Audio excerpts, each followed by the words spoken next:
ত্রয়োদশ জাতীয় সংসদ নির্বাচন ও গণভোটের ভোট গ্রহণ লক্ষ্মীপুরে শুরু হয়েছে। সকাল থেকে লক্ষ্মীপুরের 496টি ভোট কেন্দ্রে একযোগে ভোট শুরু হয়েছে।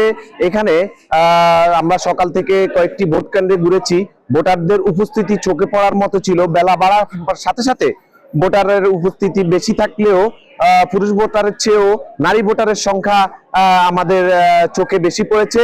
এছাড়াও লক্ষ্মীপুরের বিভিন্ন ভোট কেন্দ্রে রায়পুর, রামগঞ্জ এবং সদর উপজেলার কয়েকটি ভোট কেন্দ্রে জামাত এবং বিএনপির প্রার্থীদের সমর্থকদের মাঝে মারামারি এবং হাতাহাতির ঘটনা ঘটেছে।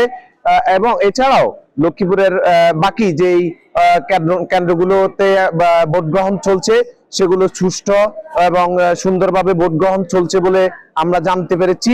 এছাড়াও সকালে লক্ষ্মীপুরের পুলিশ সুপার এবং জেলা রিটার্নিং কর্মকর্তা HM মেহেদী হাসান লক্ষ্মীপুরের বিভিন্ন ভোট কেন্দ্র পরিদর্শন করেছেন।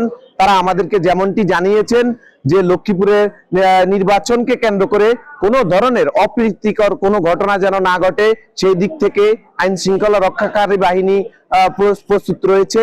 এছাড়াও লক্ষ্মীপুরের যে বিভিন্ন প্রত্যন্ত যে গ্রাম অঞ্চলগুলোতে যে ভোট গ্রহণ সেগুলোতেও নিশ্চিত নিরাপত্তা রাখা হয়েছে। ঝুঁকিপূর্ণ ভোট কেন্দ্রগুলোতে অতিরিক্ত পুলিশ এবং আনসার নিয়োজিত রয়েছে।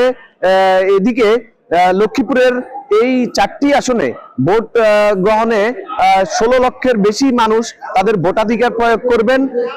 এখন দুপুরের সময় থাকার কারণে এই কেন্দ্রগুলোতে ভোটার উপস্থিতি কম, তবে দুপুরের পরেই বিকেলের দিকে ভোটারের উপস্থিতি বাড়তে পারে বলে আমরা জানতে পেরেছি।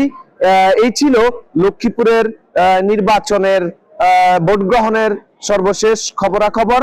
ফিরোজ আলম রাসেল, দৈনিক নয়া শতাব্দী, লক্ষ্মীপুর।